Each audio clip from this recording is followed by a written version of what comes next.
And so now we reach 3 hours of discussion about the preparation that you need to do when you enter this marriage. And we just concluded your pre-K seminar. Now, let me hear your thoughts about our session and your takeaways. Or if there is something na na hindi mo siya pinaniniwalaan before pero now nalinawan ka and you now accepted it as a truth. Let's start with who wants to start? Uh, Josh. I guess, Josh. Sige. yeah, I took note lang of a few takeaways nga na Mm. even if we have our own thoughts coming into this, Mm. what really matters is in marriage is like the design of God. Mm. And then it's really an alignment of us, male and female, to the standard of marriage and the design of God. So, yun, it's really set in stone there in what everything should really revolve around or base on. Yes. Thank you, Josh. Thank you for your understanding. How about you, Attorney Trish? I also took some notes. So a few things that I wrote here were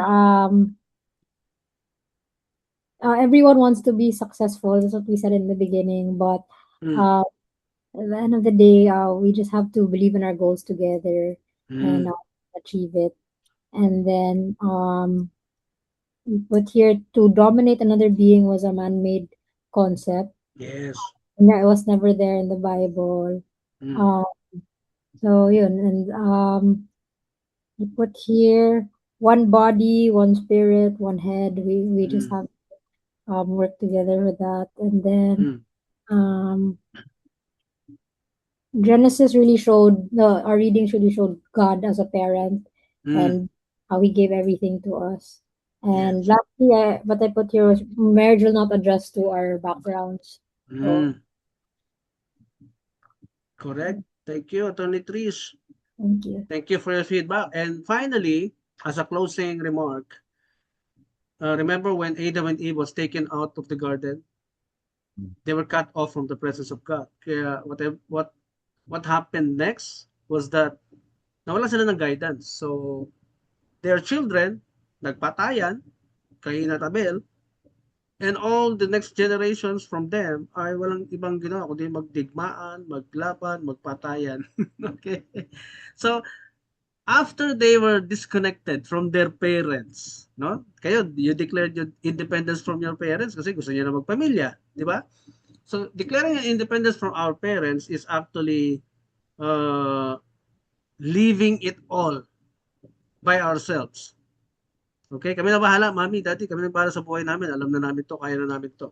So there is now an open field for you to decide whether you will reconnect yourselves to God so that you can have an orderly life together as husband and wife and a family. It will be your option now. It will be your decision now. Decide now, do you have to live by your own, set your own standards, or better yet, leave it to complying, no? Let yourselves comply with the standards of the product so that you can enjoy the product. So it's your choice. Okay? But as your counselor, I will definitely recommend putting yourselves together under the standards of heaven so you can enjoy life like heaven here on earth as a family. Okay?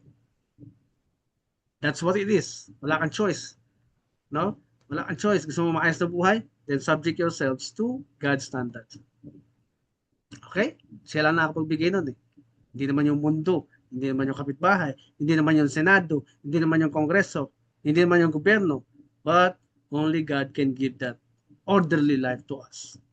That's what He always offers. So take a chance, grab it, and enjoy your partnership together.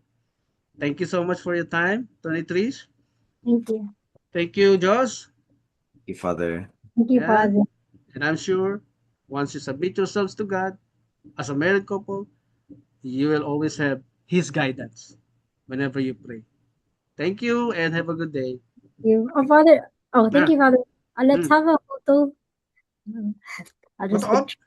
Photo Oh, op? Okay, see okay. you. Sure, sure. 1, 2, 3, smile. Kaway, kaway, kaway, kaway. Ha. Yan, okay. Thank you, Have a Father. have a great day and hope to see you soon. Ha? Sana ma-meet ko kayo someday. Yeah. Bye, Thank Father. you. Bye-bye. Bye.